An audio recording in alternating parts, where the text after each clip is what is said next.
ഇന്ന് കേരളത്തിൽ ധാരാളം ആളുകൾ യാത്ര ചെയ്യാനായി ആശ്രയിക്കുന്നത് ബസ്സുകളെയാണ്. എന്നാൽ ഈ ബസ്സുകൾ യാത്രക്കിടയിൽ അപകടത്തിൽപ്പെടുന്ന വാർത്തകൾ നമ്മൾ കേൾക്കാറുണ്ട്. കുറച്ച് നാൾ മുമ്പ് തന്നെ ഇതുപോലെ പല അപകടങ്ങളും നടന്നിട്ടുണ്ട്. അതിനാൽ തന്നെ ഇതിനൊരു സൊല്യൂഷനായിട്ടാണ് ഞാൻ വന്നിരിക്കുന്നത്. എൻ്റെ സൊല്യൂഷൻ ഇങ്ങനെയാണ്.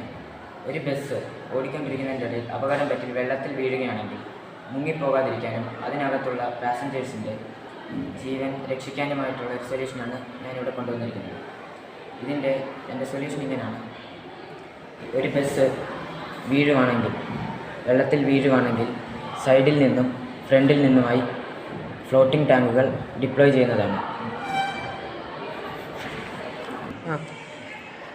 ഈ ഫ്ലോട്ടിംഗ് ടാങ്കുകൾ ഒരേ സമയത്ത് വരുന്നതിനാൽ ബസ് മറിയാനോ മറ്റെന്തെങ്കിലും സംഭവിക്കാനോ ഒരു ചാൻസും ഉണ്ടാവുകയില്ല. ഇത് വേറെ ഒരു കോൺസെപ്റ്റ് മാത്രമാണ്. പക്ഷേ ഇതിൻ്റെ ഇച്ചിരി കൂടെ അഡ്വാൻസ് ആയിട്ടുള്ള ഒരു മോഡൽ ഉടൻ തന്നെ ഇറക്കാൻ സാധിക്കുമെന്ന് ഞാൻ പ്രതീക്ഷിക്കുന്നു.